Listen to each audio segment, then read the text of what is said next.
The reality is you're so much more powerful than even your own mind allows you to believe. And we're now only just understanding this in terms of sports psychology.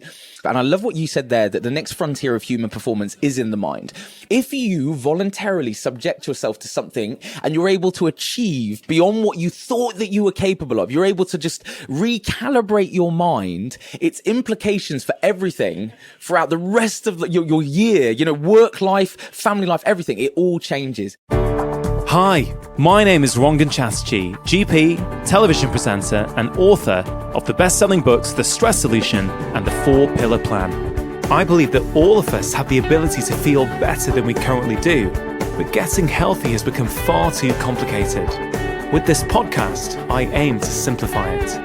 I'm going to be having conversations with some of the most interesting and exciting people both within as well as outside the health space to hopefully inspire you as well as empower you with simple tips that you can put into practice immediately to transform the way that you feel. I believe that when we are healthier, we are happier, because when we feel better, we live more. Hello and welcome back to my Feel Better, Live More podcast. This is the start of season 3. My name is Rangan Chatterjee and I am your host. Now, I hope you had a really good summer. I hope you managed to switch off a little bit, spend time with family and friends. Hopefully you got a chance to try and do some new things and that you are now feeling recharged and renewed heading back into autumn, especially as the days now have started to get a little bit shorter. I don't know about you, but for me, these shorter days seem to have come on really suddenly, and there is no doubt now that summer is well and truly over. I didn't switch off as much as I'd hoped, as I was finishing off writing my third book, Feel Better in 5. It took a lot longer than expected, but now that I'm almost done, I'm really excited for the book to actually be released. I do think it is my most actionable and practical book to date, and no doubt you'll be hearing more about this in the coming months. Now, on today's show, and to launch season 3, I have the great pleasure of sitting down with arguably the fittest man on the planet. He is certainly one of the loveliest, the swimmer and all-round adventurer, Ross Edgley. This conversation was recorded back in June, immediately after I had completed my very first endurance event. It was something called Swim Run that was being hosted by the minimalist shoe company Vivo Barefoot at their second annual retreat. It was my very first time swimming in open water, so please do excuse me if I'm talking a little bit fast, as I was on a very big natural high for the duration of our conversation. Now, my guest Ross believes that the next frontier of human performance is the mind, and his superhuman feats are testament to that fact. He is the first ever swimmer to swim around the whole of Great Britain without ever setting foot on land. And this is just one in a long list of mind-blowing accomplishments for Ross. But how is all of that relevant to the rest of us? Well as talking about how he got through his epic journey, Ross explains the science behind why our minds limit us. He explains how we can all push ourselves beyond our comfort zones and reap the amazing knock-on benefits that come from doing just that. We delve into the importance of intrinsic motivation and self-discovery through self-discipline. Ross speaks with wisdom and humility and is truly inspirational. He challenges you to go on your own journey of self-discovery, and the overriding message from both of us is it doesn't matter where you start, just start somewhere. I hope this episode inspires you to push yourself outside your own circle of comfort. Now, before we get started, as always, I do need to give a quick shout out to the sponsors of today's episode, who are absolutely essential in order for me to put out weekly episodes like this one. I'm delighted to announce that my favorite meditation app, Calm, are one of the sponsors of today's show. As many of you will know from listening to previous podcasts and from reading my books, I think that meditation is one of the most impactful things we can do for our health. It can help our mood, our sleep quality, reduce feelings of anxiety, and even enhance productivity. But many of us find meditation super tricky, as did I. Calm is a meditation app that makes meditation easy. All you have to do is load up the app and play the meditation of your choice. I start most mornings with a calm meditation. In my latest book, The Stress Solution, I wrote about the 3 M's that a well-structured morning routine should contain. The first M is mindfulness, and I managed to tick that off by doing a meditation on the Calm app as soon as I wake up.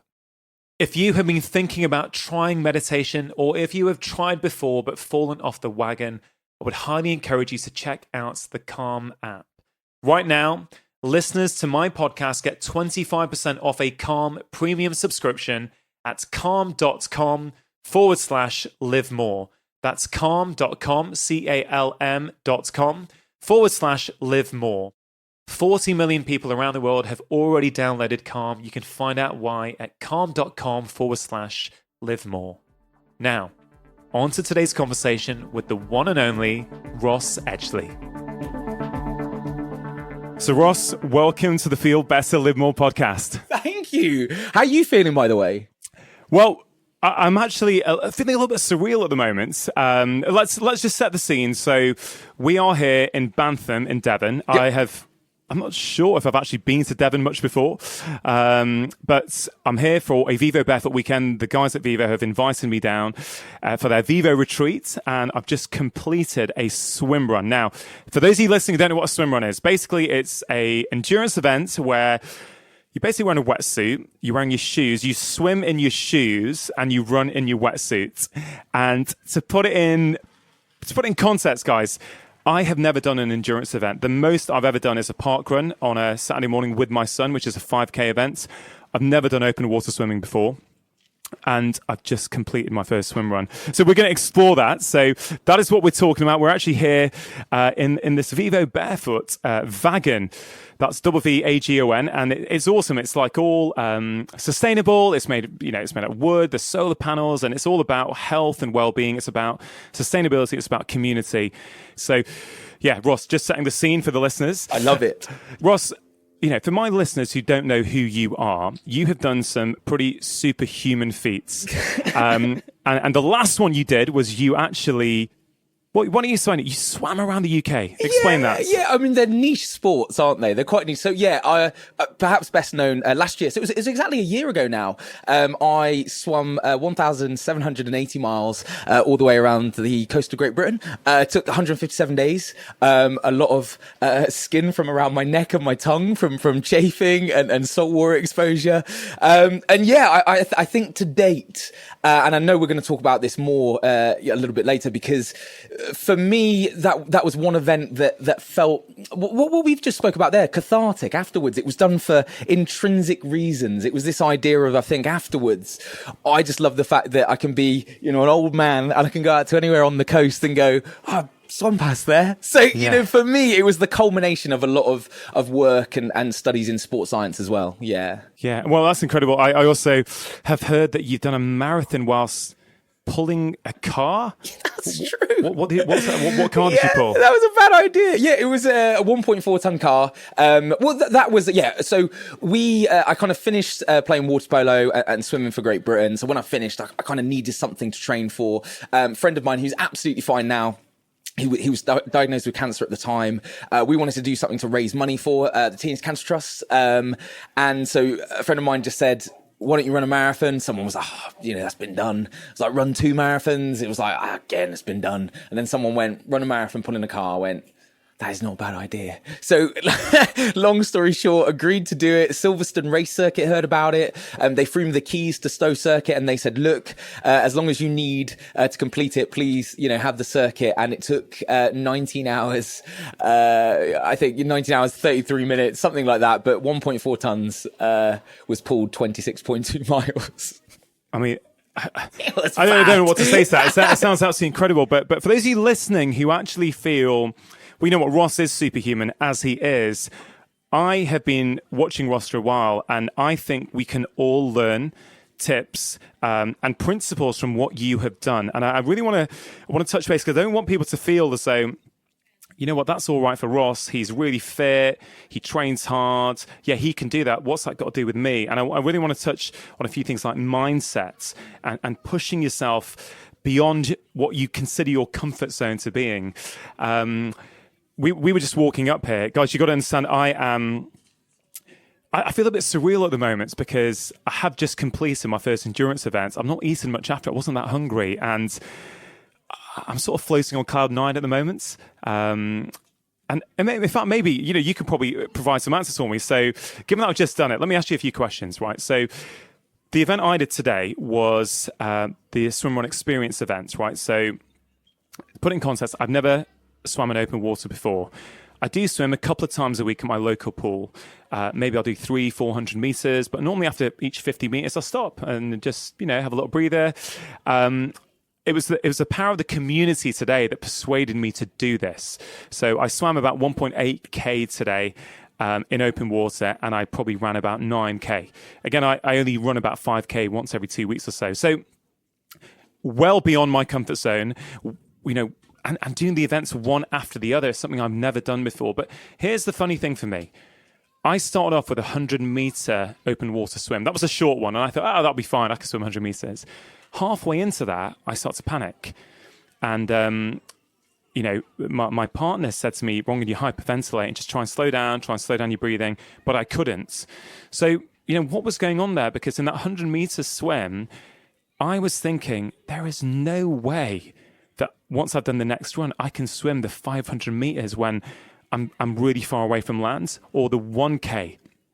And weirdly enough, the 500 meters and the 1K was absolutely fine, but I couldn't do the 100 meters. So what was going on there? Do you know what? I love what you said there, because basically I think a lot of the principles that I experienced on the Great British Swim, it was an extreme example, but it's absolutely applicable. So everything that you just described there, I was experiencing through the 150 days at sea.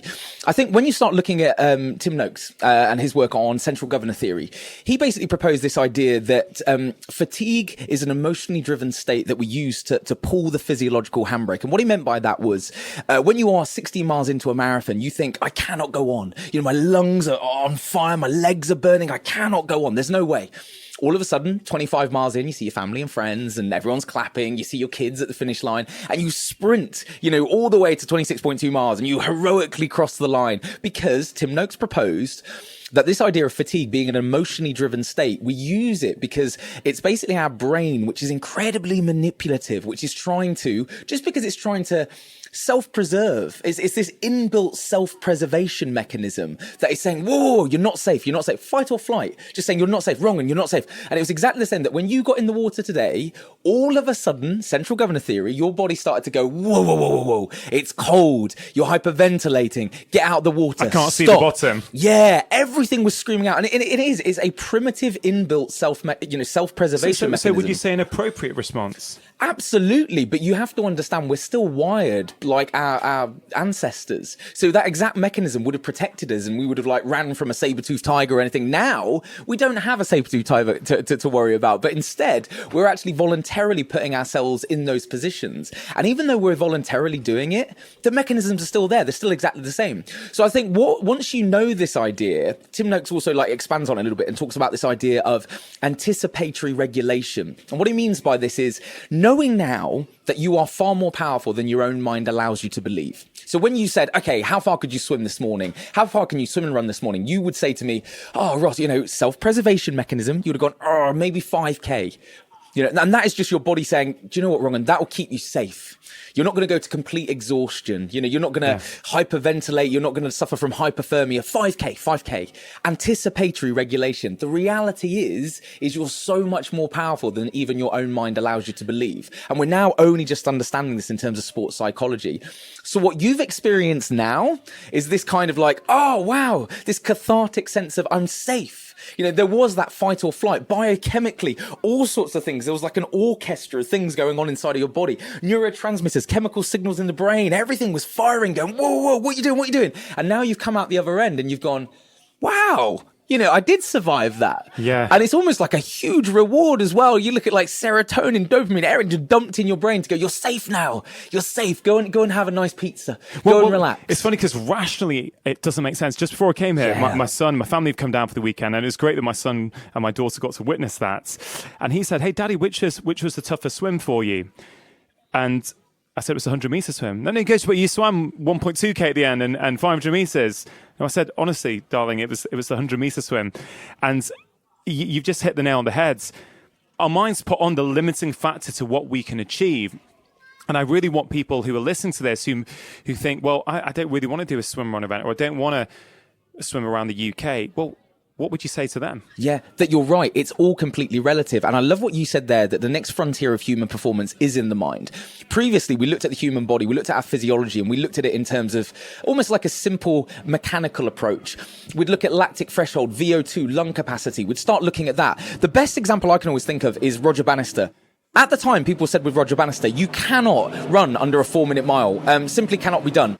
Leading physicians at the time were saying, physiological malfunctions, your heart will explode. Like, it cannot be done. Roger Bannister was also a medical student himself, but still laced up his trainers and, Oxford ran the first sub 4-minute mile. Once he did, the number of people running a sub 4-minute mile the year after was incredible. It wasn't because there was an advancement in nutrition, technology, nothing changed. It was just because collectively we'd recalibrated the human mind to know what we were now capable of.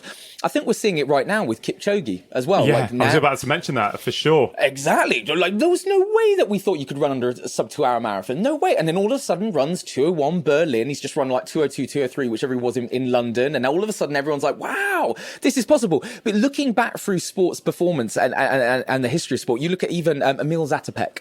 For those who don't know, Emil Zatopek, greatest endurance runner to ever exist. 3 gold medals in one Olympics, Helsinki Olympics. Had never run a marathon before in his life, but on the morning of the marathon decided to run it and add a 3rd gold medal to his tally. Reason he did that, with Emil Zatopek, he had this, and I find him fascinating because he had a military background, but he fused the military mindset with sports science. He used to run 100 400 meter sprints with 30 seconds rest in between. Yeah, wow. It's always like, let that sink in there a little bit. That's interval training to a max, like hyper interval training. Yeah, and before a meal, people said we didn't know the human body could train that hard. This idea of work capacity, so your body's ability to perform and positively tolerate training of a given intensity and duration. And with Emil Zatopek, he knew that he could take his body to that sort of a level. And when he did those 100, 400 meter sprints with 30 seconds rest in between, he does talk about that he was drilling lactic threshold, running biomechanics, so his technique and everything. But he also talks about one of the biggest benefits of those sessions was recalibrating his mind and his perception to pain. So when he did go and run a marathon, never run one before in his life, Helsinki Olympics, and still won gold, it's because he knew he could take his body to that limit. So I think to answer your question, if you voluntarily subject yourself to something, anticipatory regulation, central governor theory, and you're able to achieve beyond what you thought that you were capable of, you're able to just recalibrate your mind, its implications for everything throughout the rest of your year, work life, family life, everything, it all changes. Now with yourself, previously, before today, you wouldn't have thought you could do that. Now knowing that you can, now knowing that your body is far more durable than you thought it was this morning, it's gonna change how you look at things. It already has. I mean, it can only be 2 hours, something like that, since I finished, and I just had this strange inner sense of well-being, of satisfaction. I didn't do that for, an Instagram post. I didn't do that so I could tell my buddies. I did that for myself. And I feel inside that, what else can I do? What else can I conquer? So for people who are listening who go, okay, that sounds great. You not only, have done this training on yourself, I understand that you've also trained other people before. Yeah. So do you have some top tips on how people can train their minds? Yeah, and I think it's something that we so often overlook. I think when we're training, we don't look at like mind training, we don't look at cognitive functioning. But I think kind of if you look back at the ancient Stoics as well, like Epictetus, Marcus Aurelius, they had a philosophy that was dedicated to coping with adversity.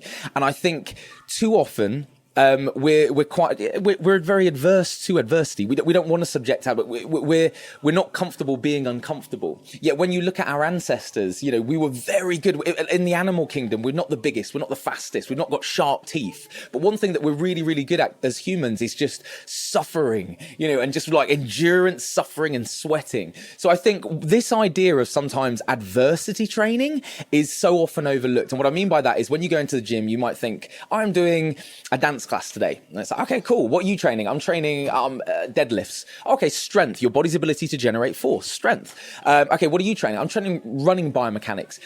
But no one often goes into the gym and says, do you know what? Today I'm training adversity training. I'm getting comfortable being uncomfortable. And what I mean by that is you don't have to go and run 100, 400 meter sprints like Emil Zatopek. It might be something like, taking interval training, up the hills, go fell running, or, ice cold showers to sort of go down that route as well. You start looking at our ancestors, we had this ability to thermoregulate. So our ability to vasoconstrict and vasodilate our capillaries, to open up and close blood vessels. We've lost that now because we're really comfortable. We'll go and change the thermostat. We'll put the central heating on. But as humans, we used to have these kind of this powerful physiological state. And I think, again, to go back to Vivo Barefoot, this idea of actually wearing minimalist shoes, so those intrinsic muscles in your feet, ligaments, tendons, everything works like it was designed to. I think sometimes simple steps like that, just getting back and making your body work like Mother Nature always intended, I think is one of the ways, in any way, like I said, cold shower, minimalist food, something like that. Yeah, 100%. I mean, there's so much to talk about there. I think for me, and people who maybe heard the first early episodes on this podcast a long time ago now, I shared my story with my back, and I had chronic back pain for years. I spent so much money and time going around different specialists, different experts, and I sometimes get a bit of short-term relief, and then it kept coming back. And then I saw a guy called Gary Ward, who I genuinely think is one of the world's leading thinkers and movement mechanics, and I sought him out. I went to train with him because I thought, I want to learn this stuff. People said, Ron, you're 6'6.5", you're always going to have back pain. I thought, no way. Why does that mean I need to have back pain? I knew there was a way of getting to the root cause. And Gary saw me and he said, Ron, your right foot's completely flat. I said, okay, yeah, and I've been told to wear insoles for that. Then he goes, here's the thing. Your right foot, essentially, and I'm paraphrasing now for ease of understanding, but he basically said that your right foot's forgotten how to work properly. If we teach it how to move properly, I think your back problems will get immeasurably better. And I did 5 minutes a day on foot exercises, and instantaneously I got back to playing squash, got back to everything. So that tuned me in to actually, my feet are important, right? And then that led me to barefoot shoes. And actually, I tell the story. The reason I ended up with Vivo Barefoot shoes is because at that time, this is about 7 years ago, I was looking around. There was a few other makes. Because I'm a tall guy. I'm a UK size 13. And none of them made a UK 13. And I found this company called Vivo Barefoots, and they made a UK 13. So I ordered a pair, started wearing them, and literally over 2 years, I thought, I just feel incredible. And now they're the only shoes I wear for work, for running, for gym, even for playing squash. And it's incredible. So it's just going back to how the body was designed to function. So, I mean, I guess there's a lot to talk about, but if we think about modern life, we talk about shoes.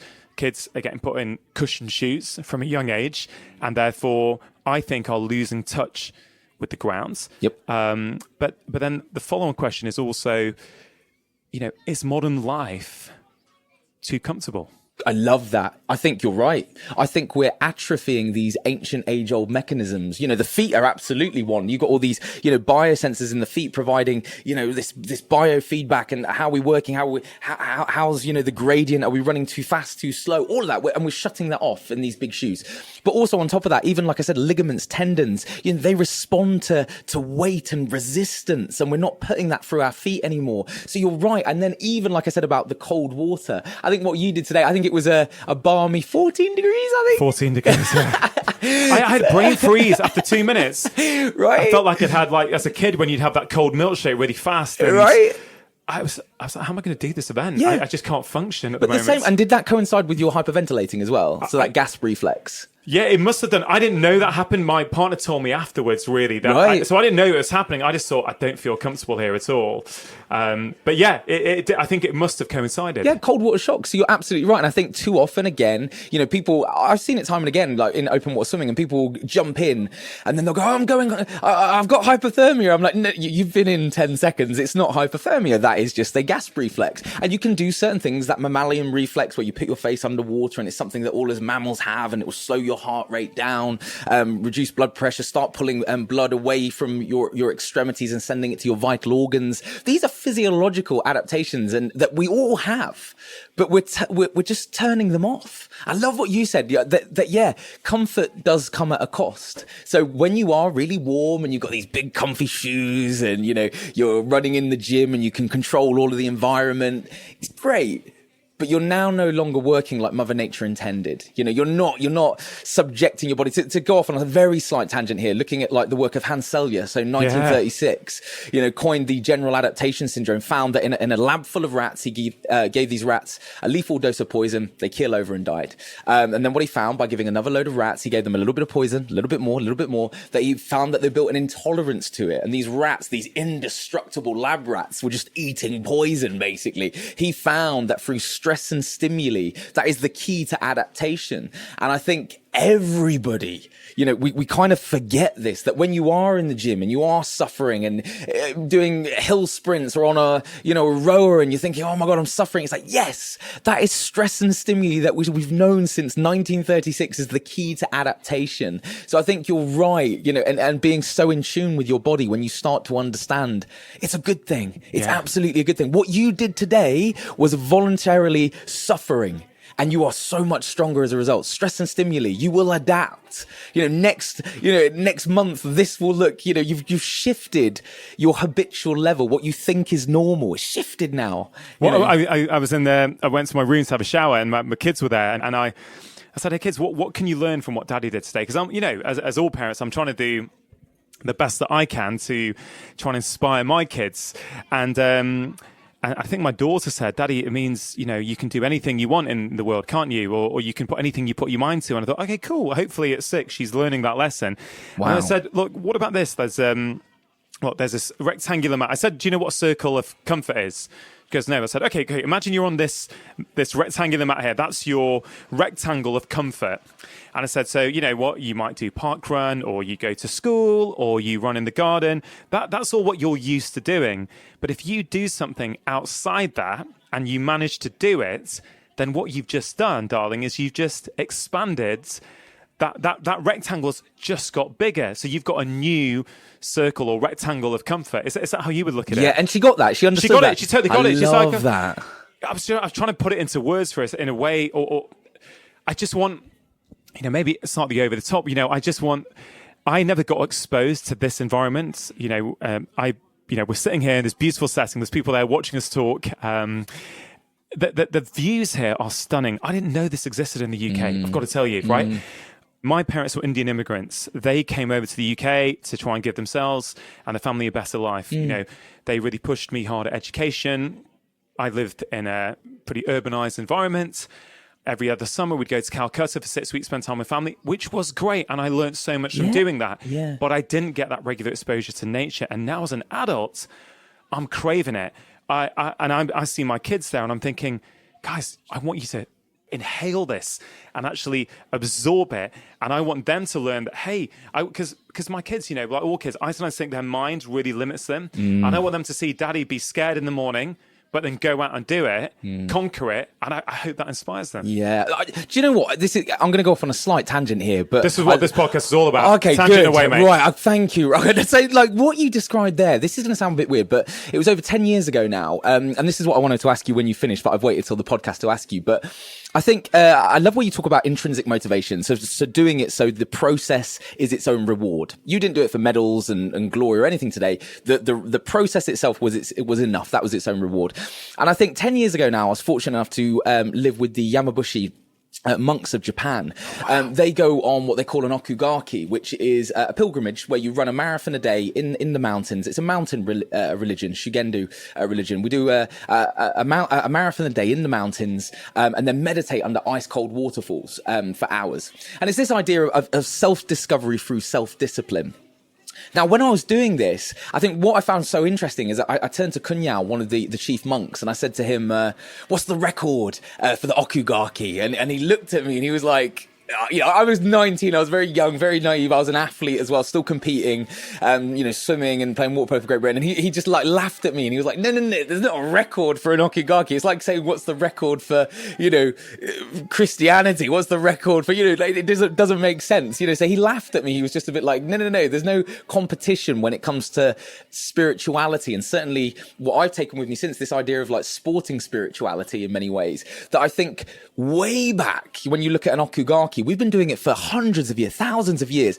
As humans have been voluntarily exposing ourselves to hardship in order to understand things about ourselves. Just this idea of like going and trekking a mountain a day just to refine the senses and focus the mind, make you a little bit, more, impervious to pain, this idea. And I think one thing that I wanted to ask you since you finished this is, do you feel in some ways that was your okugaki, like today? Absolutely. It's really hard to describe. I'm a generally fit guy. Okay. I don't do endurance though. I go for short, sharp bites. I'll fit in a quick 10-minute workout here. I'll go for a quick, if I'm writing and I have a writer spot, I'll go for a quick 20-minute run. I don't go beyond that, right? So I'm generally fit, but I don't do endurance. So what has been panicking me all week is the open water element. I thought I could get through the run. I thought, I do 5Ks. Yeah, it might be tough, but at least I can breathe in the air when I'm not in open water. The open water stuff worried me because I thought I'd never done this before. So I don't know what it's going to be like. And it's funny, actually. I couldn't sleep last night, really. I was actually, I think it was excitement, but also being scared. And I did a podcast recently with someone, and they were saying that actually you can reframe your stress response by thinking about it as excitement rather than fear. I actually listened to one of your podcasts, Ross, and I've heard you say this phrase before, where you say, I think this is about the Great British Swim. I think you said you would say it's about naivety, right? The naive enough to start, stubborn enough to finish. Absolutely. And I loved that. And I was thinking about that, thinking, do you know what? That sounds like me. Naive enough. I don't know. I was on the bus down to the start. Everyone's got their paddles, their hand paddles. They've got some equipment they're carrying with them. And I'm literally rocking it on my goggles and my swim hat as if I'm going to my local pool for a swim. I love that. And then I thought, you know what? Maybe the fact that I don't know much about it is good. So I thought when I was panicking, actually, not when I was panicking, on the second swim, I remember thinking about that phrase. So I've got to thank you for getting me through. I thought, naive enough to start, stubborn enough to finish. I am stubborn. I didn't want to, even though before I thought I was going to pull out. I thought, no, you're not going to pull out. You're going to use your mind. You can do this. So I think it was. What's it called? Okigaki. Okigaki, yeah. I love that phrase. But that was for me, yeah. 100% because I've got a fear of the ocean. Yeah. Right? I love looking at it. But I didn't grow up around it. I don't live near the ocean. Until a few years ago, I never actually got off I never really properly been in the ocean. So I know that sounds ridiculous to some people, but for me, that was out with my comfort zone. So I feel today was one of the most significant days of my entire life, if I'm honest. It feels that big to me. Absolutely, 100%. But this is the thing. I think sometimes people see this idea of, spiritual enlightenment through sport, and they're just kind of like, oh, is that some like fair? And it's like, no, like it's accessible to everybody. And I love what you just said there as well, because I think too often there's a little bit of a stigma attached, or maybe a barrier to entry that you think, oh, I couldn't do that. Or do you need the right kit? Do I need to have trained for that? No.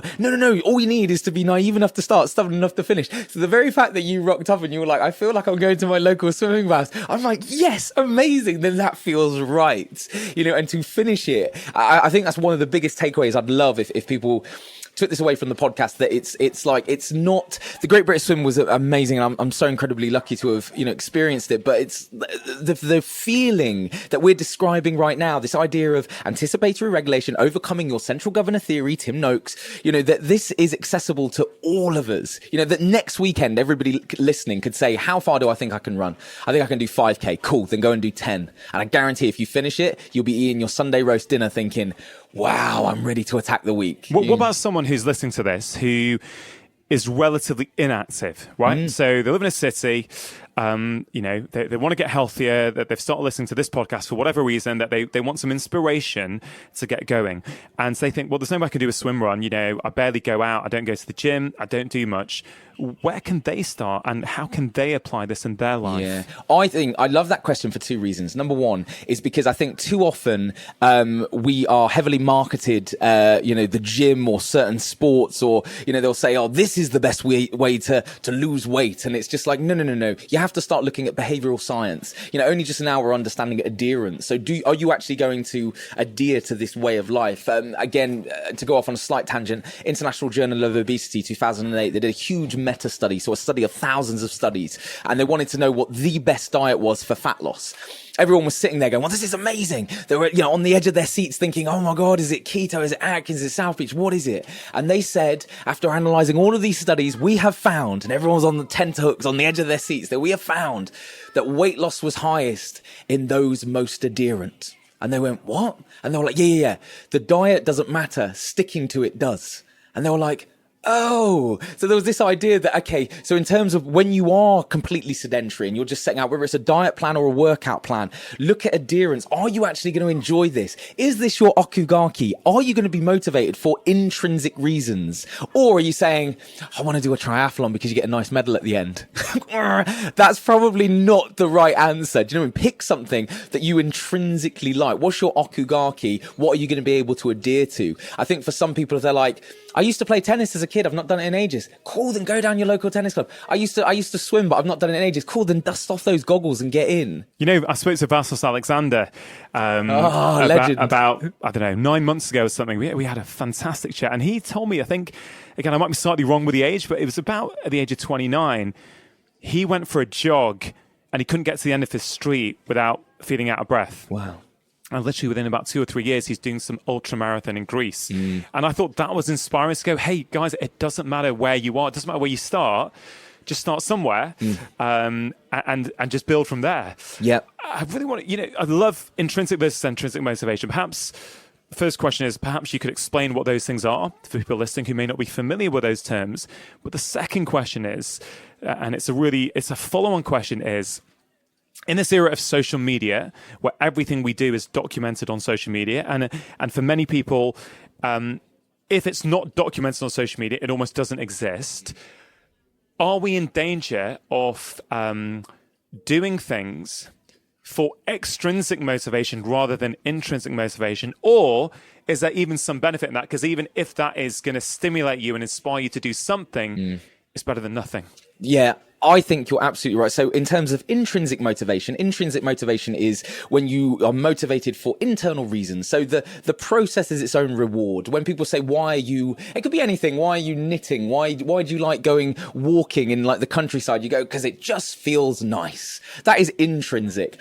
Extrinsic motivation is, why do you want to go and do that triathlon? And they say, because there's prize money. Why do you want to go and run up that mountain? Oh, because I want to take a selfie at the top. I want it for my Instagram profile.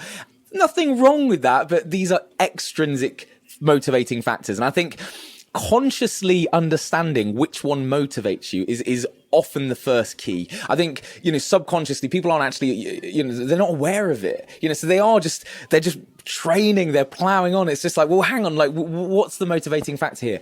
Reason being, and there was again a study done with the US military, and they found that it was a huge study, and they found that those who were intrinsically motivated, there was a direct correlation between that and them higher achieving within the ranks of the US military compared to those for external reasons who were maybe saying, oh, it's good money, or I look good in a uniform. There was those people who intrinsically motivated were saying, because I just want to do so, I want to serve my country, I want to, my great granddad was in the military. It was those sorts of reasons.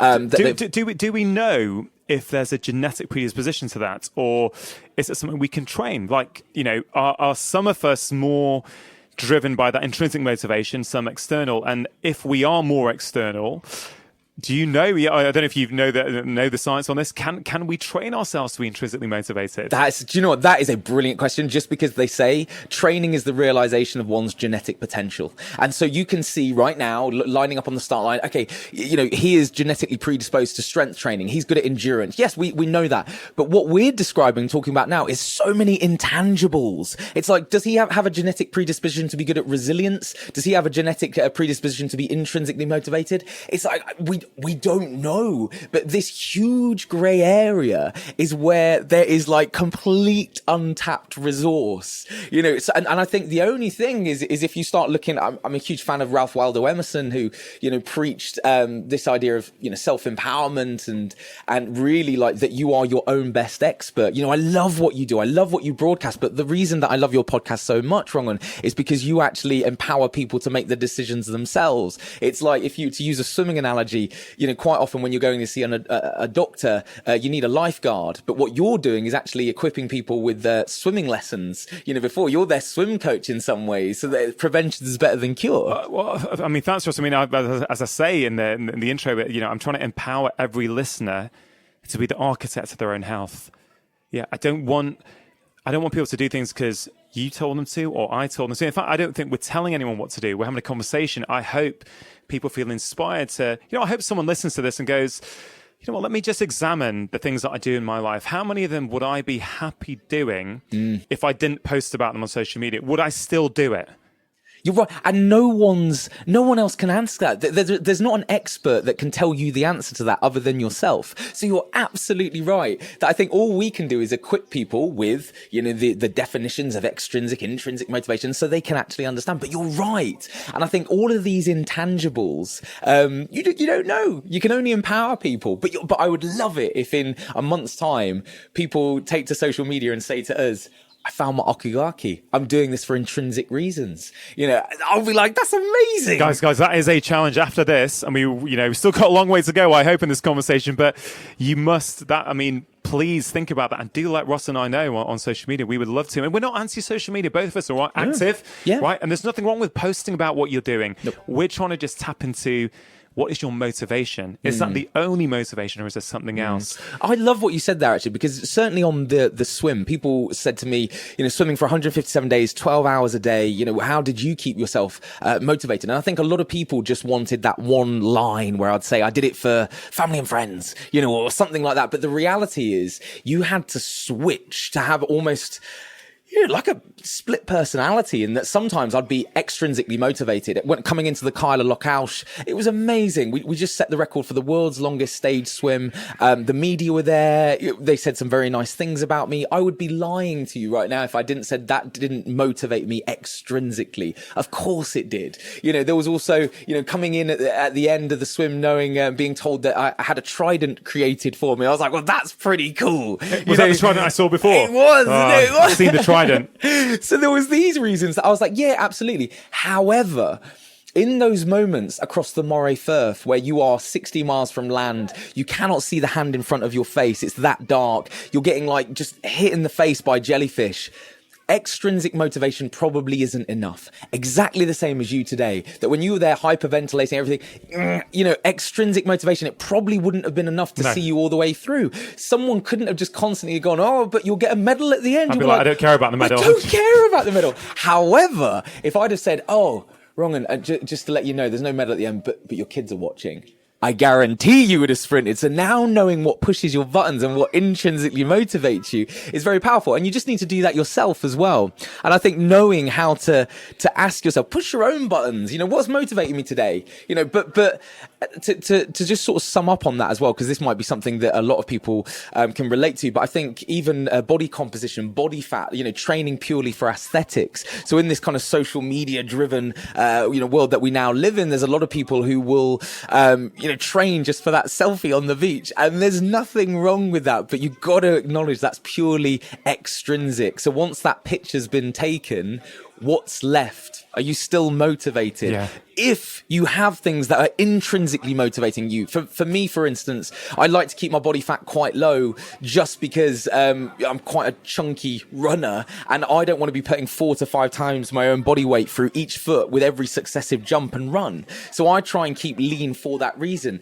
But the reason I also do that as well is because I want to enjoy running. I like the intrinsic feeling of running, and I wouldn't enjoy that as much if I was holding a lot of weight. So my body composition is a byproduct of being intrinsically motivated to enjoy running, you know. But also, I won't lie, it was quite nice, again, to be so honest and open, to be asked to do the cover of Men's Health. That was extrinsic, but I had both. Yeah, you had both. And again, I love the way you put that, Ross. It's not about saying, we're all saints and we don't like putting up a good shot on Instagram, right? We're not. We're humans. We've all got an ego to some degree, Absolutely. right? Unless you're a Buddhist monk, in which you might have just about sorted out your ego. But do you know what I mean? It's not.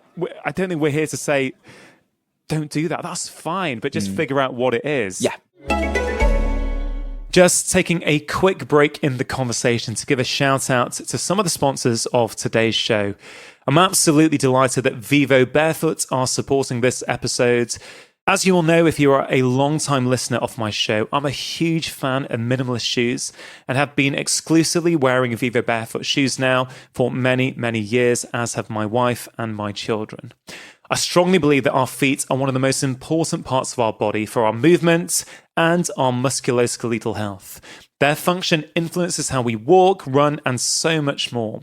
Not only have I worn them myself for years and found them extremely beneficial for my movement and things like my back, I have been recommending minimalist shoes to many of my patients who have reported back to me improvements in a variety of different complaints such as hip pain, knee pain, as well as back pain. I think there is also a really good case for minimalist shoes in the elderly in terms of balance. And a few years ago, I bought some Vivo Barefoot shoes for my own mother, and she's commented on how they've helped improve her balance and her stability. These are minimalist shoes that are thin, wide, and flexible, and Vivo Barefoot makes shoes for every occasion, for both adults and for children. Now, I've been talking about them at various intervals on this podcast since the start, and I actually spoke to the CEO of the company, Galahad Clark, on episode 13, well before they started to sponsor this podcast. For listeners of my show, they have come up with a great deal. They are offering 20% off to all new customers in the UK, USA, and Australia. So if you have thought about giving them a go, this is a great incentive to get started. It's important to say that they also offer a 30-day free trial for new customers. So if you are not happy, you can simply send them back and get a full refund. I think this is an amazing offer. If you have been sitting on the fence about trying minimalist shoes, do consider taking advantage. You can get your 20% off for new customers by going to vivobarefoot.com/live more. That is vivobarefoot.com/live more. Let's really dive deep into this swim you did, because, as someone who hadn't been in open water before today to swim, I just find that insane that you swam around the UK. So what does that look like in real life? Okay, you want to swim around this island. Yeah. What are you wearing? Where are you sleeping? What are you eating? What happens when you're knackered and you're in the middle of the water? I mean, tell me about it. Teach me. What happens? Yeah, do you know what? I'm glad you asked that. Just holistically to talk about it, really. Only because I'm honestly not self-deprecating when I say it wasn't a swim. I just got really good at floating and eating. So really it was just about 10,000, 15,000 calories, per day, trying to manage wounds and chafing, trying to manage your immune system when swimming through, shipping lanes. We were all looking at, gut bacteria, everything. We really tried to drill down. But how do you manage you say you want to manage your immune system? How? And this is what got weird, that I think for everything, and you'll understand this, far better than myself and most other people, but for everything that we were trying to treat, we didn't know. So when we were looking at gut bacteria, or when we were speaking to medical professionals, they were saying, we can treat you if we know what you're digesting and what's in those shipping lanes and polluted water, but we don't know what we're treating. So we can't really look to preempt that. Was it pretty gross at times? Oh, yeah. I mean, it got but do you know what? And again, this comes back to something that's slightly weird. So I do a lot of work with Wim Hof. So Wim Hof, I love his stuff. Oh God. Again, it reminds me very much of yourself though. He's just trying to empower people with the tools that they need. But so Wim Hof, for those who don't know, turned around to modern medicine and said, I can control my immune system. And, incredible. And they were like, no, you can't. It's your autoimmune system. You don't have control over it. And he said, no, I can. And then there was a study, widely publicized, basically injected him with quite a violent virus and several other test subjects. All of them signs of vomiting, diarrhea. Wim, absolutely fine. And not only that, now he's shown that you can pass that on and he can teach other people to control their immune system. So I did a lot of work with Wim before before I left. And I think one thing that was probably overlooked, and again, now objectively, we understand cold therapy, cold water therapy has been shown to actually increase, white T cells. It's been shown objectively to a small but significant amount. So I think one thing that was really weird is throughout the 157 days is I wasn't ill. I didn't take a single day off sick, but that makes no sense when you start looking at it in terms of, conventional wisdom. That like, hang on, you're swimming through shipping lanes. And sewage. Sewage. Oh yeah, like toxins from the jellyfish. That makes no sense, but it's like, is it? Or could you argue that I was at sea doing cold water therapy, for hours a day, tapping into this powerful primitive state where over 157 days, I became like Hans Selye's indestructible lab rats. And it was this complete sea experiment that I never intended. But looking back now, I was like, yeah, that is a bit weird that I wasn't ill. Yeah, you're right. I mean, so many levels, it's mad that you weren't ill. You weren't taking prophylactic antibiotics or anything. Nothing. It's exactly it. Even looking at pacing strategies as well. So we know, anecdotally and objectively, everyone that experienced this, if you go and do a huge week's training and you're there like swimming in lactic acid, you need a recovery day, your muscles are sore, you got DOMS, delayed onset muscle soreness, and your body's just in pieces. Your central nervous system is going, what are you doing? Adrenal fatigue, everything.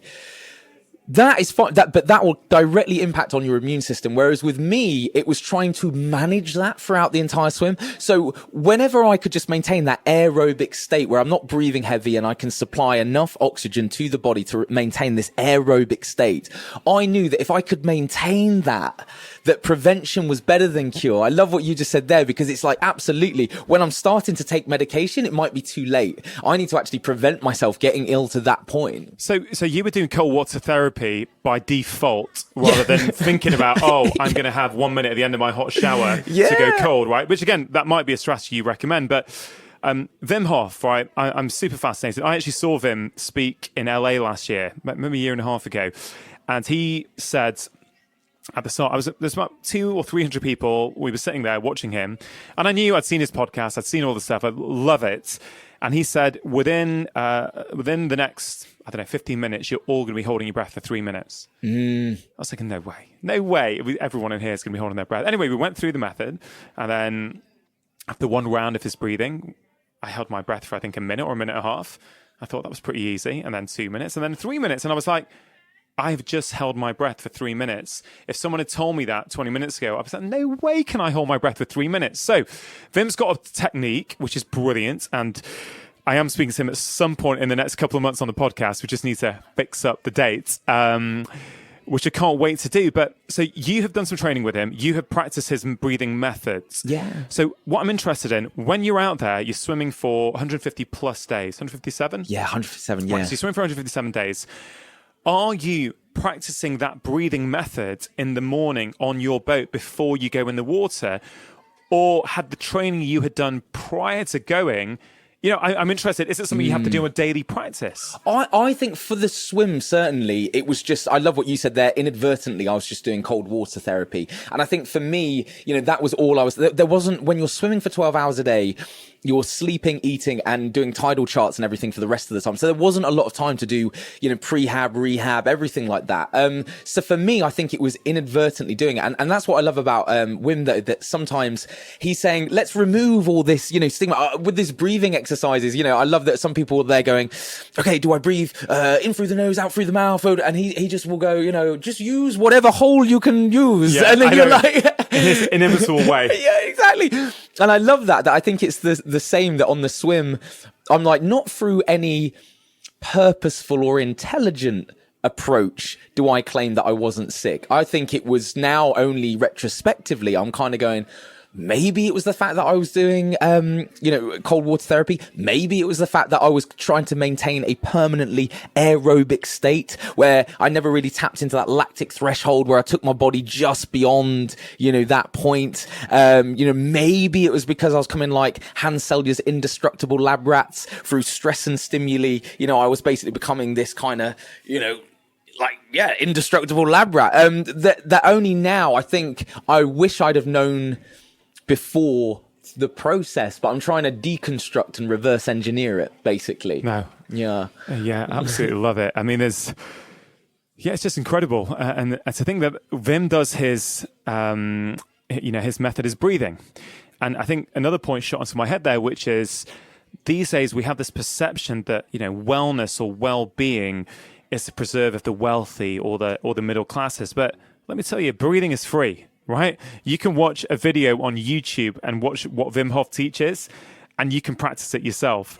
Right? And it's free of charge. That is applicable to every single person listening to this right now. Yeah, I think you're right, actually. And on that note, I mean, one thing that I didn't have the luxury of, because obviously the tide changes every 6 hours. So it was 6 hours on, 6 hours off, 6 hours on, 6 hours off. So for me, it wasn't just sleep deprivation, but sleep disturbance. I never got that deep, sort of growth hormone rejuvenating, neurotransmitter replenishing sleep, that really deep stuff. I never really got that. Did you track that? No, this is purely sort of subjective, but I knew that time after time the physio was coming on the boat. I could feel like upper respiratory tract infection. I was like, oh no, I'm getting ill. My tendons and joints were just like contorted. And my physio was just, Jeff was amazing, was just saying, you just need sleep. That's all you need. It's free, and he was saying exactly the same. And I think certainly looking at a lot of studies, I sometimes argue that because sleep can't be monetized, breathing can't be monetized, very well, that there's not as many studies on it. Whereas in reality, I love that, yourself and a lot of, medical professionals now will just say, let's do the basics. Almost the basics, right? Oh, almost like Maslow's hierarchy of needs. You look at the very bottom, that physiological needs, sleep, warmth, food. It's like, do that right. And again, Maslow's hierarchy of needs, it's slightly, again, for those, listening who don't know, Maslow basically dictated this, pyramid had a hierarchy of needs that said dictates human behavior. And, at the very bottom, there is just this idea of, warmth, sleep and food. As you move up, you start looking at family and friends. As you move up, self-worth. And as you move all the way up, philanthropy at the very top. But at the bottom, at the very, very basic, you've just got these physiological needs.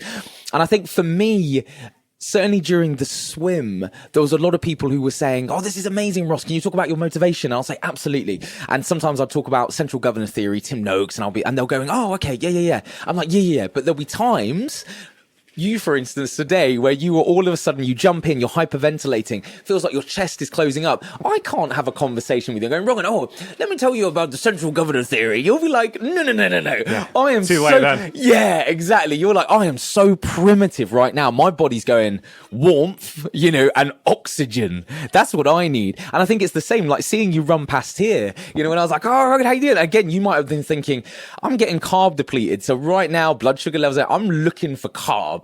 I'm looking for sugars, and I think, again, sometimes just taking everything back and stripping it back to its most powerful and primitive form is the best what we can do. And that's exactly what you did today. You were just like, okay, literally me, the ocean and a bunch of mountains. Let's find out. Let's do it. Yeah. But it's funny. Had we had this conversation this morning, right? And I'd learned all that with my rational brain and I'd absorbed it. I don't think the outcome would have been any different, right? No. I still think first time in the cold water, first time in when you can't see the bottom. Yep. I just think that's just an inbuilt primitive reflex that would just kick in. So your rational brain is like, that's all. It's all very well to talk about it. Yeah, you got to just go through it. You got to experience it and come out the other side. You're right, but I love what you said there. Just because I think, again, for anyone listening, is these takeaways when you are on your okugaki, and that you think, Rongan and Ross, what are they talking about? Oh, okugaki, I'm going to go and run up, and do that fell race, and then all of a sudden, it's cold and you're hyperventilating. Or you wanted to do I'm going to go open water swimming actually, and you get in. Understand that. Everything that when they jump in and they get that gasp reflex and it's just like, we're all human. I would do the same. I still do it now. So I think that when you do embark on that intrinsically motivated okugaki of yours, please understand that there's nothing, special about me and the Great British Swim. And there's nothing, it is just the application of certain principles that we've discussed. And so when you do think, maybe when Ross swam around Great Britain, he didn't gasp and, hyperventilate. No, I did, 100%. Wow. Yeah. When people go, maybe Ross is impervious to jellyfish things. No. It still made my eyes water. I felt really bad for myself. And you lost part of your tongue. Is that right? You're right. Yeah. I mean, Which part? Show me. It's growing back now. Like, yeah. Which bit went off? Just like the top layer. I could peel it off, basically. It was just, and yeah, again, so when people, I think, sometimes have this romantic ideal of swimming around Great Britain and emerging from the water with my beard glistening, and it was like, no. With your trident. Oh, yeah, it was like, no. I hadn't showered in 157 days, like my beard had jellyfish tentacles in it, and so I think that's been nice. But I guess what it shows, Ross, is what we were talking about at the start, which is what is your circle of comfort, right? Your circle of comfort when it comes to fitness is clearly a much bigger circle than mine. You're a very fit guy. You've written a book, what, World's Fittest? Oh, the World's Fittest book, yeah, which is great. And I want to talk about your new book that you're writing, which I've seen on Instagram that you're writing at the moment. But the point is, isn't it, that you had your circle of comfort. And for you, the Great British Swim was outside that. So you had to still go through the same stress adaptations. Absolutely. That maybe, someone sitting at home who doesn't do much might get from when they're literally going to do a 30-minute walk round the block when they haven't been up, or a 1K run. It could still be a similar type thing. It just depends where you're currently at. Just expand it a little bit. Absolutely. Or a lot, as you did. Yeah, no, wrong. You're right. That it's this, like, we humans, we like our habitual level, homeostasis. We like that. And it's just, it's all relative. It's completely the same. But equally, I think looking at, to use, said principle, specific adaptation to impose demands in sport, it just means you get really, really good at what you repeatedly practice. So I think that's even another thing, that fitness is this really malleable, fluid term. There are components of fitness when you look at strength, speed, agility, cardiorespiratory endurance. These have specific definitions, but fitness doesn't. Fitness is just, it can be whatever you want it to be. But you've got an interesting theory, I think, that I've read about basic levels of conditioning for people. Maybe you could expand on it, but it really resonates with me, because looking at you are ripped, you're stocky, you're muscular. You don't look like the typical endurance athlete who might be, I'm not saying you're not lean, but maybe thinner and leaner in a different, you don't have that conventional look of an endurance athlete. Yet you've just done a phenomenal endurance event. So what's going on there? Why are you able to break the rules? Yeah, do you know what? And I'm glad you asked. I mean, there's two things going on, I suppose. One is this idea of work capacity. So your body's ability to perform and positively tolerate training of a given intensity or duration. And I think, like, everybody, again, kind of imagining anyone listening here, imagine we were in the old Soviet Union era, and we were handed 100 kids. And I look at, young, Ron, and I'm looking and I'm going, okay, I don't know if he's going to be tall. I mean, you're 6'6". 6'6.5". You're a large man. Yeah. But at 6 years old, when I'm handed you and I'm your coach, I don't know if you're going to be tall. I don't know if you're going to be strong, good at endurance. We don't know. So what we do is we equip you with this idea of just general physical preparedness, where we teach you to run, jump, climb, crawl, building this kind of neuromuscular efficiency, these like basic motor skills. Then at 12 years old, if all of a sudden you start like growing really tall or you get really fast, we're like, okay, he has a genetic predisposition to be good at strength, speed, stamina, whatever. Now we can start to specialize. So I think in many ways, my physique I built because on theories of general physical preparedness, of these sporting Soviet Union principles, where I just wanted to build this baseline of fitness. So then later, when I wanted to specialize, I could.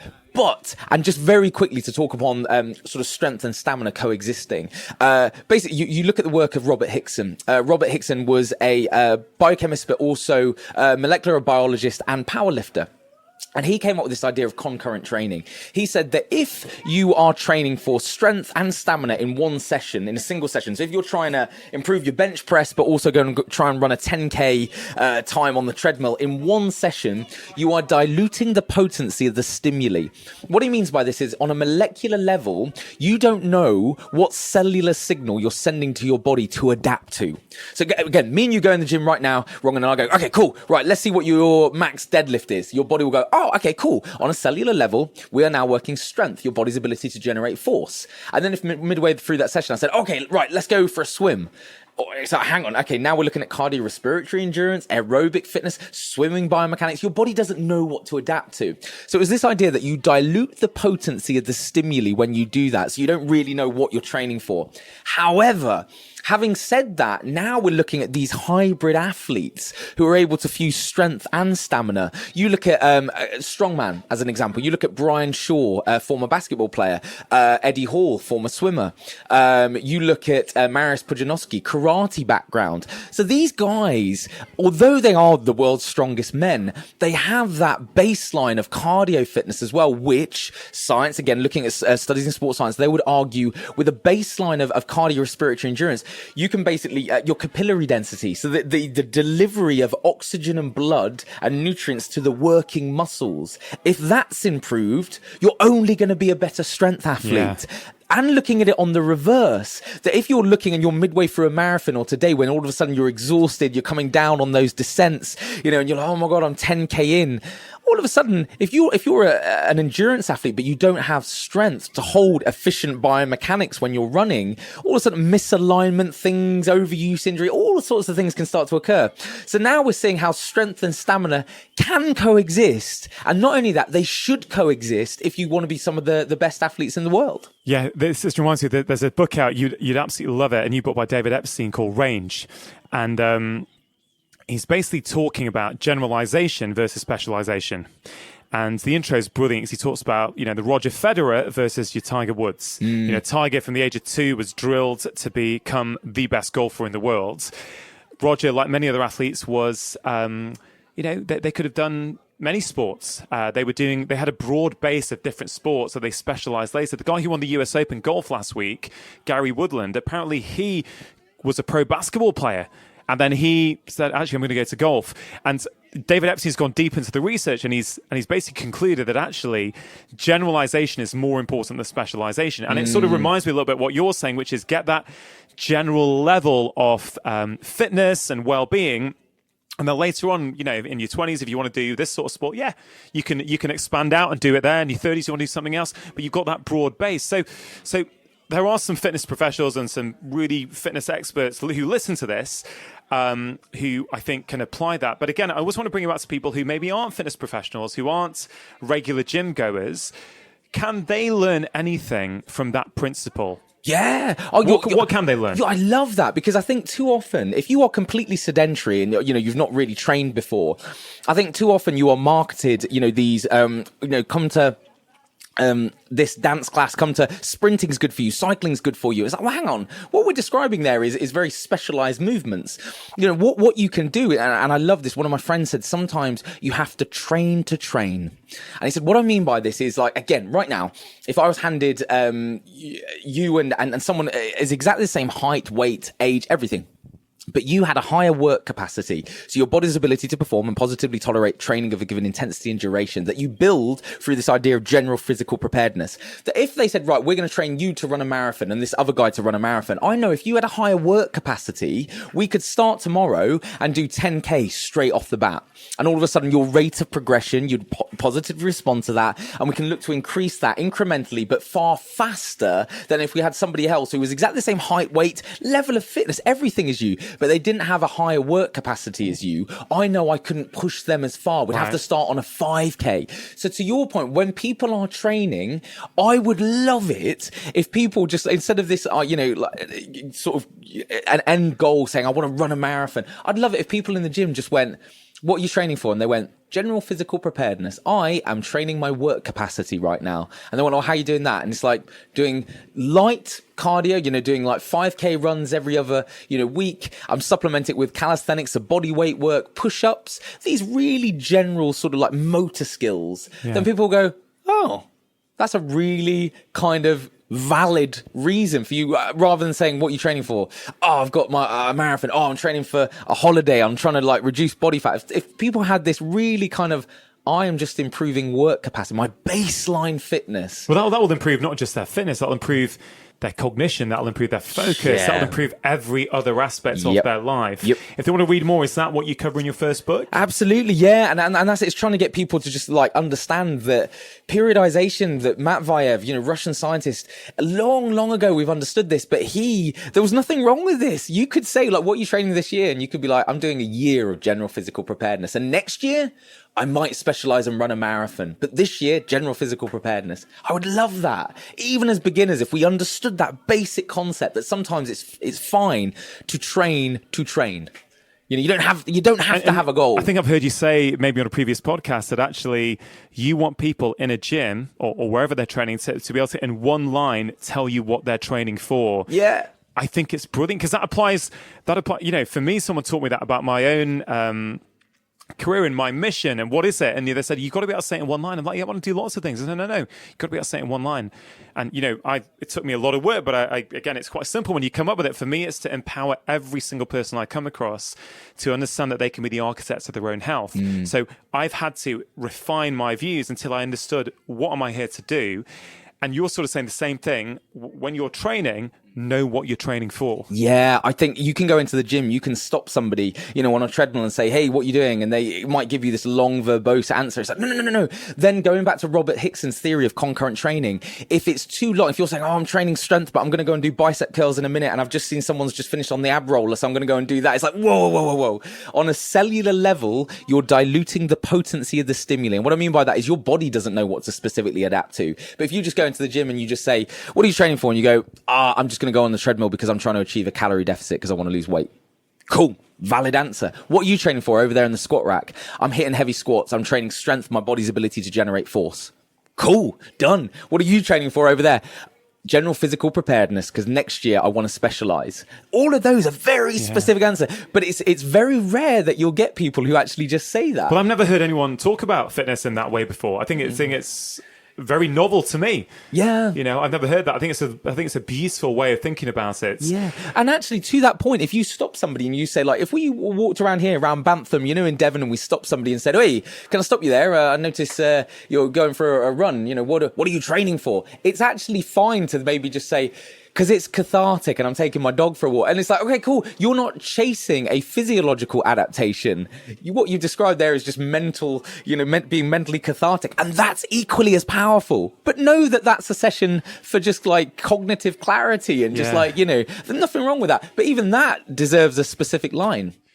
You just mentioned mental well-being and that the fact that sometimes people train and they go running or they go out in nature to improve the way that they're feeling.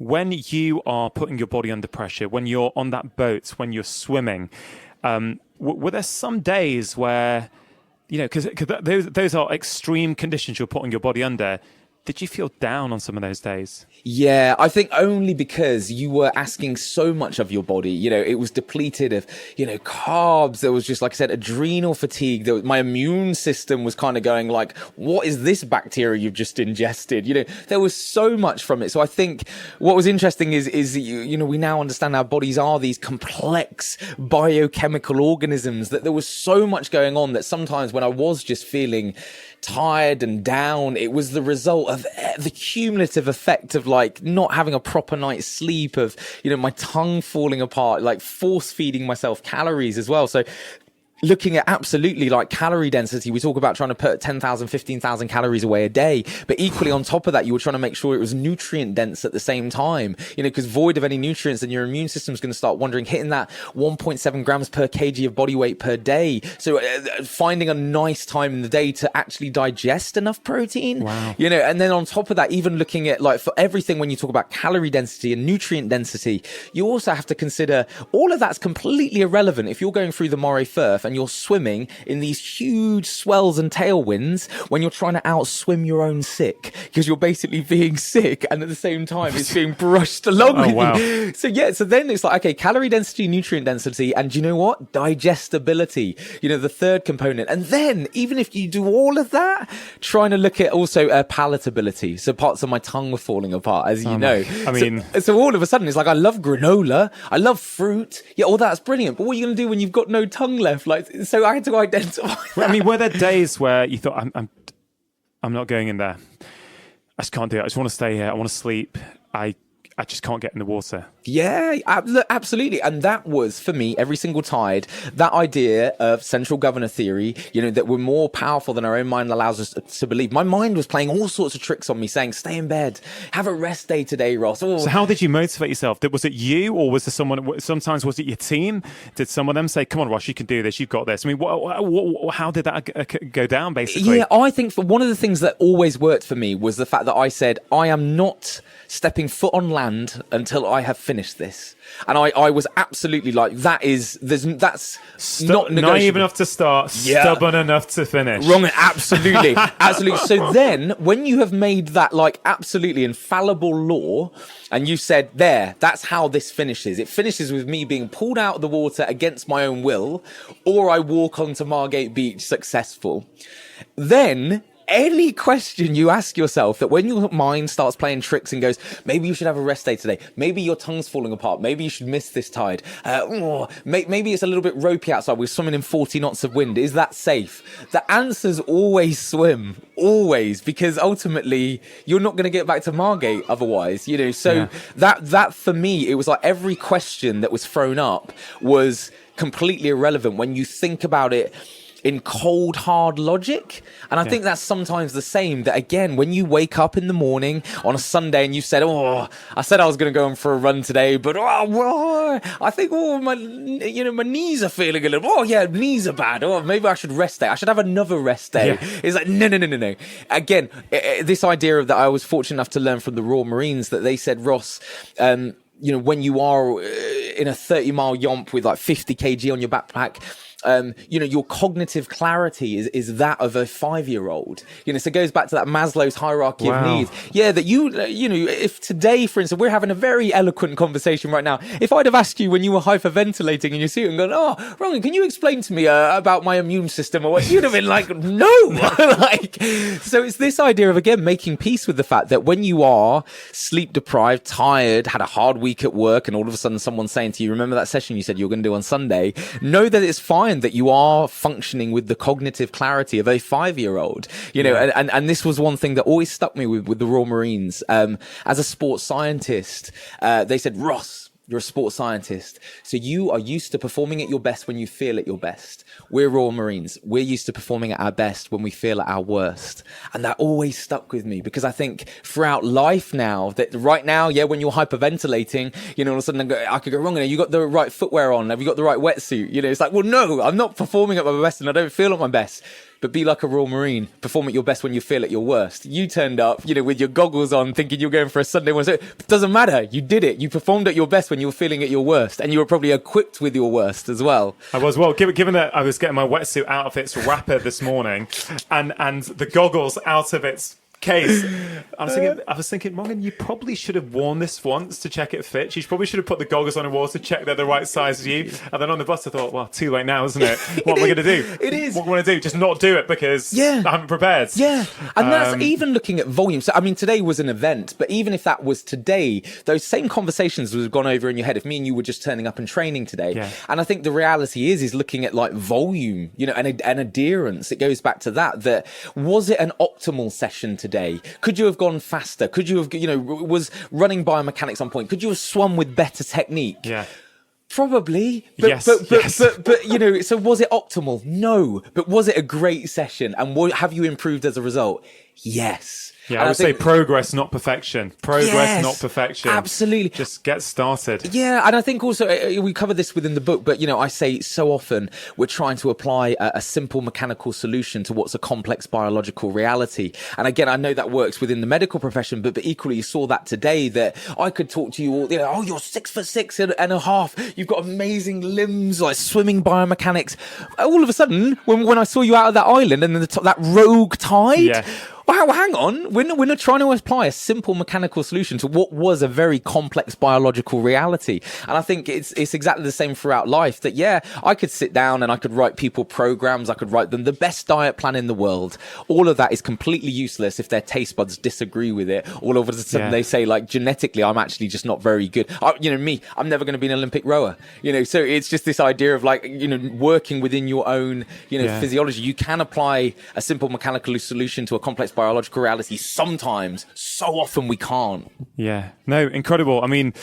Man, we could talk forever, but just to try and start to wrap this up a little bit. One thing that struck me today is, we're sitting here in this wagon here, and one of its 3 principles is about sustainability, right? So it's powered by solar panels, it's made of wood, it's got these beautiful plants in it.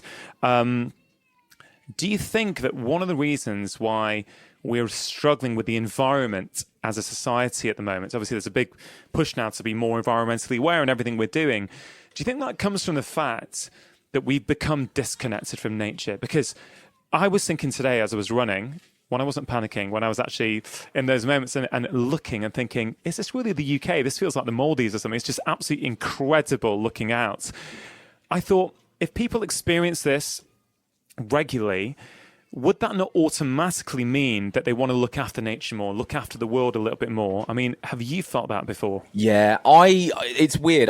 Today I said the only way I can describe today is like ethical athletics. And what I mean by that is just this idea of, it was quite sad, there was those haunting images of the London Marathon this year, and afterwards you saw plastic bottles and Energels and everything all around the streets, and it was like we were trying to shoehorn an event, into an environment, and it didn't work. Whereas what we've seen, certainly this weekend, is instead we've said, this is the environment, let's create an event around it. Yeah. We've not changed the course, we've just swum around headlands. We've let the coastline dictate the course. And I think you're absolutely right. That, for me, this idea of ethical athletics, it also, again, to sum up as a central theme to this talk, it's, that's your okugaki. That is what the Yamabushi monks, it is a mountain religion, that they believe that this idea of self-discipline, self-discovery through self-discipline comes from the mountains. And I think it's exactly the same here, that what we've done today is an okugaki. And I think more and more people can get back to that. So when you are intrinsically motivated to find an event, I love what you've added there. Try and make sure as a third that it's within an environment that resonates within you, that it's like, I can't explain it, but Devon is like this spiritual home. Then cool, go there. But other people, friends of mine, are like, they've never felt more alive when they are hurtling, 20 miles per hour down a cliff face and they're fell running. And they just love the fells, and they're like, oh, I feel the wind in your hair. And I'm like, oh God, I'm cold. So it's this, but for them, they get it. And again, it's an intangible. But I hope people, empower themselves to ask. It reminds me of, I spoke to Killian Jornet just a few weeks ago on the podcast, and it was just amazing to just hear his story. And for him, he just seems one of the most humble guys I've ever met. He just does it. It's his pilgrimage. It's his thing. He's not doing it for anyone else. He's doing it because it makes him feel alive. He learns about himself while he's doing it. Killian's an amazing example, actually. He is a running Yamabushi, whether he realizes, he is that Yamabushi monk. If you ask him and you say, you're going to do all this, but there's going to be no medals, he'll go, that's not why I'm doing it. It's not why and really, that's what struck me. He had this single-minded dedication to living the life that he wants to live. I thought, wow, we can all learn from that. Ross, look, we're going to have to wrap this up. You're writing a new book. Quick summary, what's it about? I am, yeah. So we've got The Art of Resilience. I think the world's fittest book was amazing. I called it that. I probably should point out that, that is not me saying it, I'm the world's fittest man or anything. It was more a testament to this melting pot of geniuses. So, Linford Christie helped me write the speed chapter, Jeff Capes, 2-time world's strongest man, wow. Andy Bolton, first guy to deadlift 1,000 pounds. All of these guys, the Cambridge rowing team. So I called it the world's fittest book because I believe, some of the world's fittest people who I was just fortunate enough to learn from helped me write it. That deals a lot with the physicality of training, how you could basically, like an almost like operating system for the body to say, okay, hang on, right, how are we going to get from A to B? How are we going to become faster, stronger, leaner, quicker?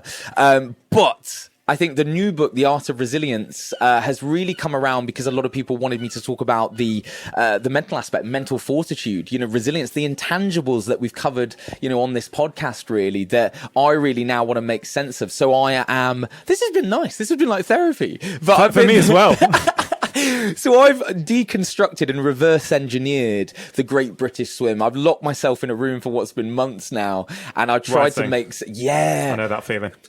You're right, to try and fuse whatever. How did I do it? And it's looking at theories in sports science and fusing it with philosophies of Stoic ancient philosophy. Oh, wow, I can't wait to read it. When's it due out? May. Yeah, May next year. May 2020. That's right. Yeah. Well, maybe depending how this one goes, if you're interested, we could maybe have another conversation about that 100%. and put it out when the new book is out. But Ross, look, I can't thank you enough for making some time to talk to me today. I think you're an incredibly inspirational guy. I think there are so many take-homes to people from this podcast.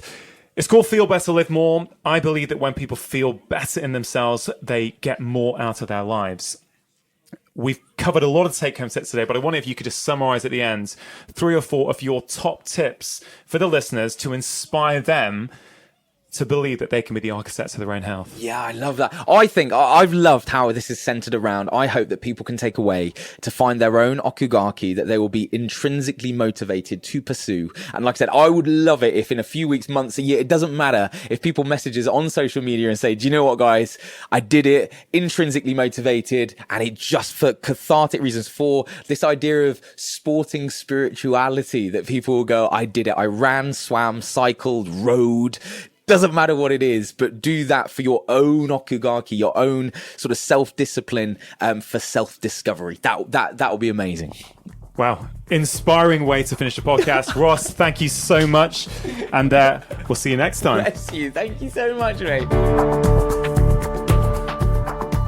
That concludes today's episode of the Feel Better, Live More podcast. So what did you think? Has this conversation inspired you to push yourself outside your own zone of comfort? Do let Ross and I know on social media your thoughts. Let us know what you might have been inspired to try. And as always, do use the hashtag FBLM so that I can easily see your comments. And whilst I was down in Devon, my children also took the opportunity to interview Ross. They only asked a couple of questions each, but if you want to hear what they asked him and what his responses were, you can listen to their short conversation with the man himself right at the end of this podcast. It really is worth a listen if you have an extra few minutes. And if you do manage to take a listen, let me know on social media what you thought. Don't forget, I have started my own closed Facebook community so that you can discuss the podcast each week with other listeners. It is called Dr. Chatterjee 4-Pillar Community Tribe. There is a really supportive community on there that is helping people to make lifestyle change. People are sharing their own stories as well as their own tips that they have found useful when making changes themselves. It's a great place to go and get some inspiration and motivation. And in just over 6 weeks, there are already nearly 4,000 members. Just head over to Facebook, look up Dr. Chatterjee 4-Pillar Community Tribe to get involved. Now this season, I have decided to try and video as many of these episodes as I can. Many of you have asked me to do this. I know that some of you are more visually inclined, but also some of you have friends or family who you feel would benefit from the information, but do not get on so well with audio podcasts. This can sometimes be the case with people who are a little bit older. My mother, for example, prefers watching conversations on YouTube. So if you know someone who may benefit, please do let them know. My YouTube page can be found at drchatterjee.com/YouTube. A quick reminder that my latest book, The Stress Solution, 4 Steps to a Calmer, Happier You, is available to buy all over the world now. In it, I have tried really hard to explain clearly what exactly stress is, where it lives, and importantly, what you can actually do about it.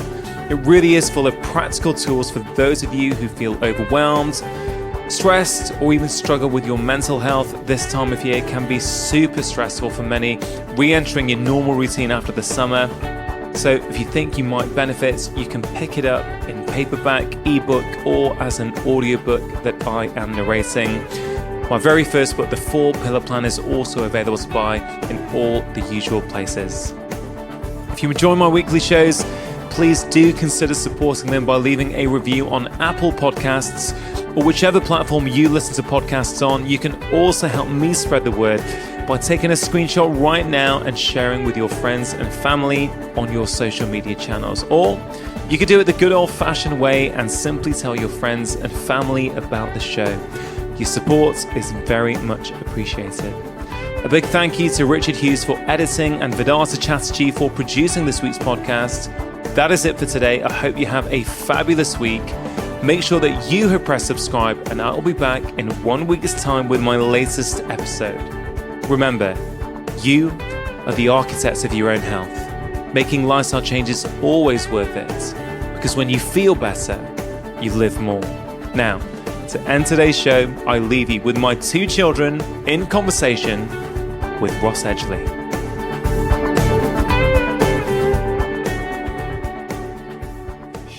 Hi, I'm Jane and I'm at Bantham Beach. I'm interviewing Ross Edgley. Howard, thanks for having me. Thank you. How you doing? Good? Yeah? It's good today, wasn't it? It was warm. Yeah. Yeah. You know you swam around the UK. I did, yep. What inspired you to do it? Oh, good question. I think, do you know the story of Captain Webb? No. Right, okay, so Captain Webb, it was 1875, so ages ago Right. now, and he was a captain in the Royal Navy. Okay. And they said, so the English Channel, so just out there, Yeah. they said, you cannot swim across the English Channel. They said, you can't be done. Okay. It's too cold, and the tides are too strong, the waves are too big. Right. But Captain Webb, on a diet of beef broth and brandy, swam breaststroke all the way across, and he proved everybody wrong. And so for me, when people said, you can't swim around Great Britain, I was like, that's kind of like Captain Webb. So that was the inspiration. I was like, you know, like when Captain Webb swam all the way across, I'm going to do the same. Okay. That was why. And what was the hardest bit? Oh, okay.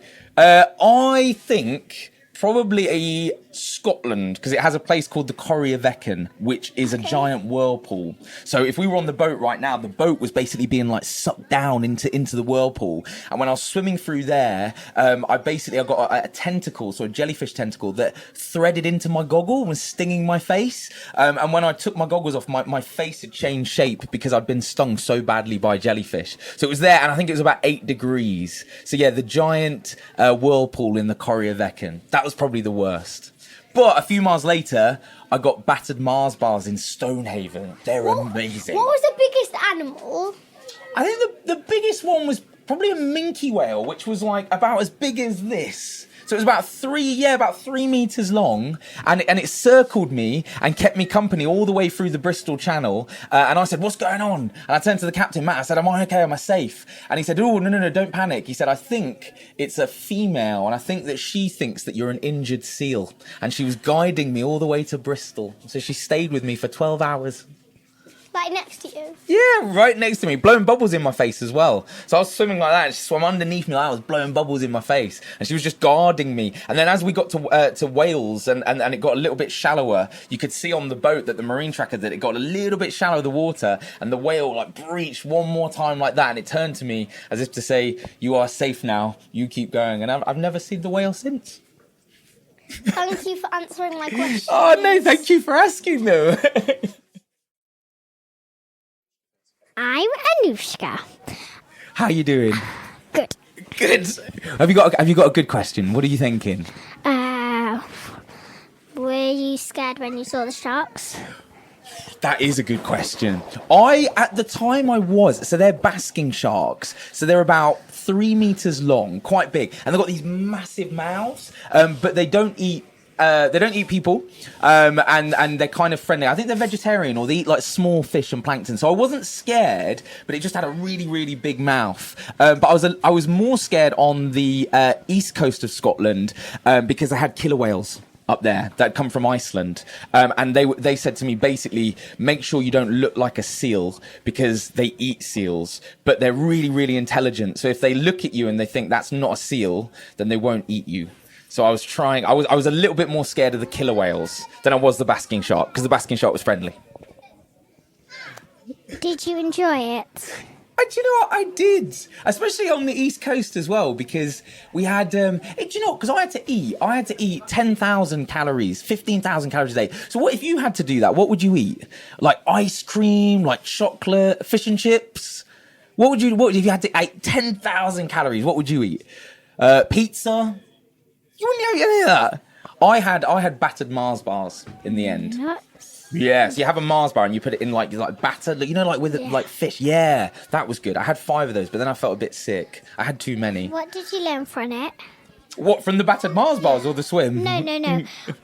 When you did it. I think I learned. I was just been chatting to your dad about this. I think I learnt that if you're able to step outside of your comfort zone, then good things happen. Because I was able to swim through the Bristol Channel, I saw minke whales and seals used to come and swim with me. So I think that was the nicest thing. That if you do things out of your comfort zone, you get to see minke whales and eat battered Mars bars. That's what I learned. Okay. Say thank you. Yeah. Thank you. Anushka, thank you. They were good questions. They were the real questions that people wanted to know.